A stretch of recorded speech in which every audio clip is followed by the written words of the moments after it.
Welcome to Discovery Tour by Assassin's Creed: Ancient Egypt.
Alexandria, planning of the city. Alexander's plan to build his great city began with a verse from Homer's Odyssey. There is, in front of Egypt, in the sea with many swells, an island called Pharos. Guided by these clues, Alexander the Great founded his future city at the western end of the Nile Delta.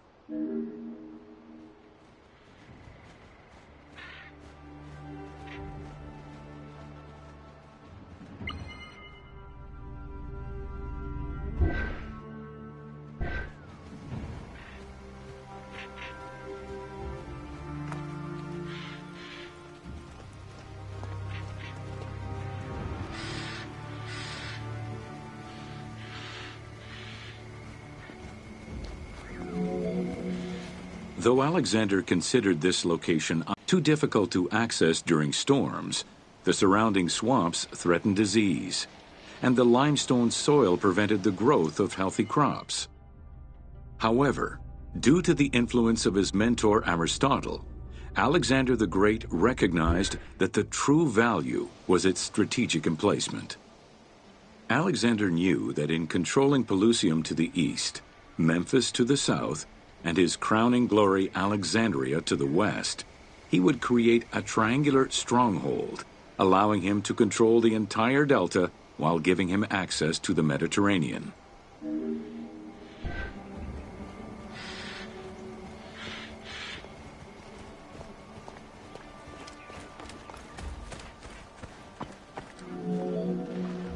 The Great Walls of Alexandria had a humble beginning.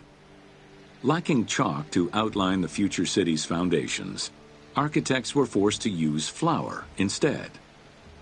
Clouds of migrating birds swept down and ate the flour, erasing the plans.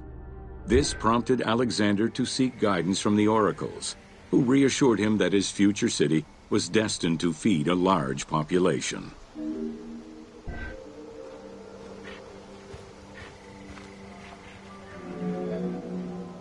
Excavations led by Mahmud Bey el-Falaki in the 19th century revealed that the wall enclosure measured approximately 5.2 kilometers in length and 2.2 kilometers in width. It was roughly 9 meters.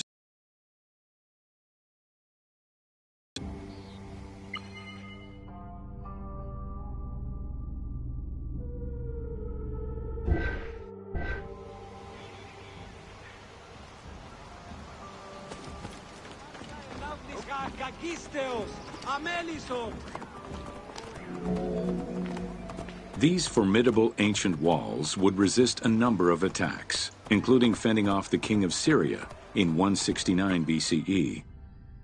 It wasn't until 295 CE that they eventually fell to Roman Emperor Diocletian and this only after 8 months of relentless assault.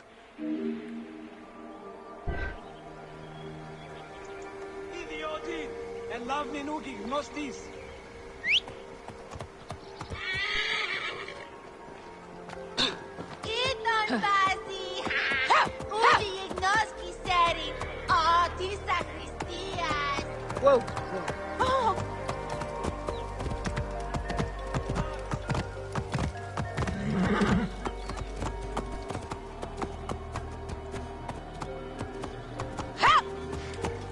Whoa.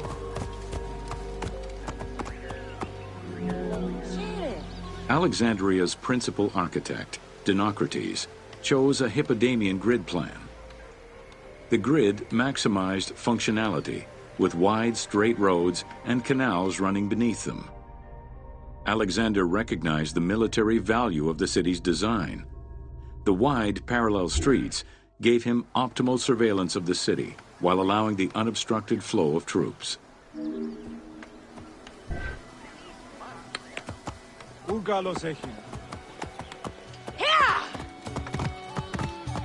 Whoa.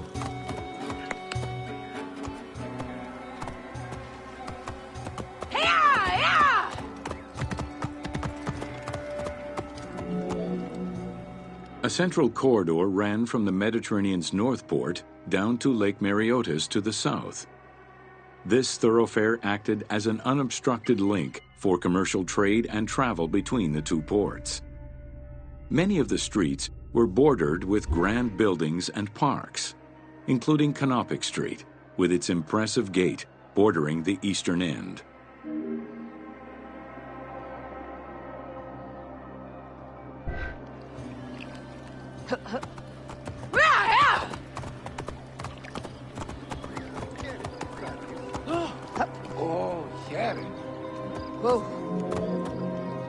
Alexandria was most likely built upon an already existing Egyptian village.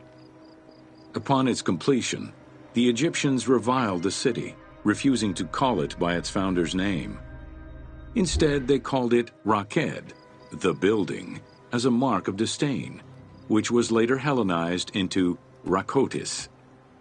Despite this, the name Alexandria would remain.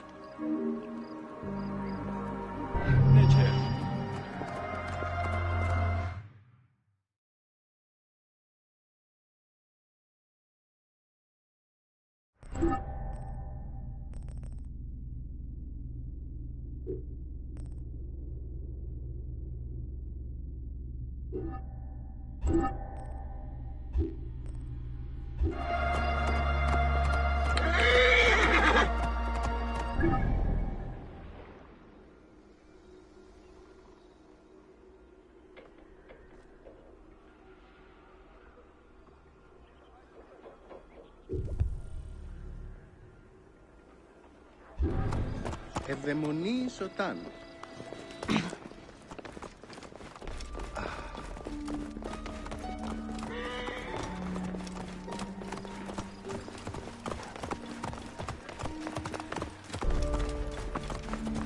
Ευδαιμονής Οτάν.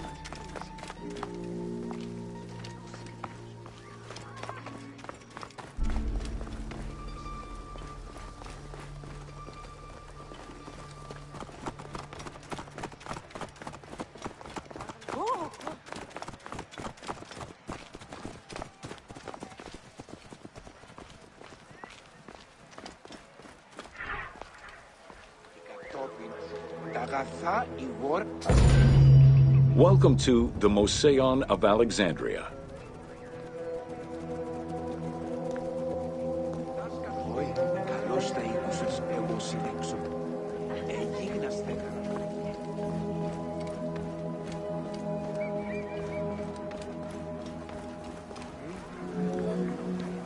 The Moseion was a sector of the city commissioned by Ptolemy I to rival Athens' Academy as an institute of intellectual pursuit. Dedicated to the 9 inspiring muses, the Moseion became a great center for philosophical and scientific enlightenment. It welcomed scholars from many kingdoms, inviting them to share knowledge in literature, science, and geography.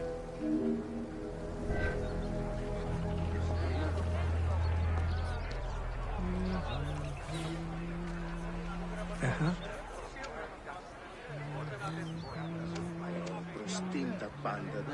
Προς την μοχλήσαν. Φλάξει εσύ. Χαίρε. Χαίρομαι. Είδον σώηση. The Moseon was designed so that its buildings and grounds would accommodate free thinking, debate, and presentation. Meeting spaces and theaters surrounded a main courtyard. Expansive gardens were filled with exotic plants that aided in the study and supply of herbs and medicines. A zoo offered the study of animal behavior and physiology. Also among the Moseon's many star attractions was its astronomical observatory.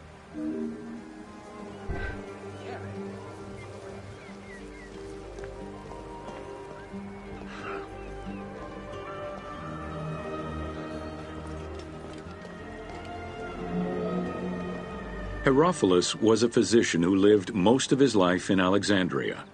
He was able to perform the dissection of human cadavers on a large scale due to the permissiveness of the city in such matters.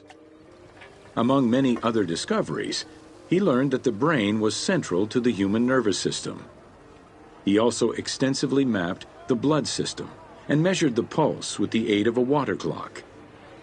It is reported that in his thirst to understand human anatomy, he performed 600 vivisections on live prisoners.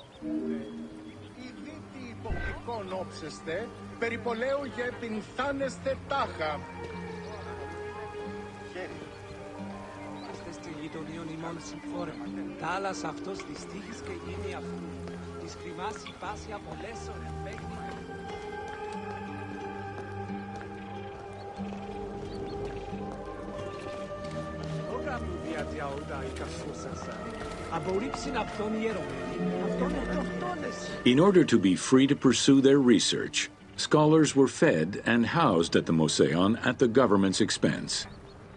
This freedom provided Alexandria's scholars a meeting space for intellectual pursuits and a haven for spiritual peace. Though nothing remains of the original Moseon, it lives on as the legacy of our modern museums. Αυτό είναι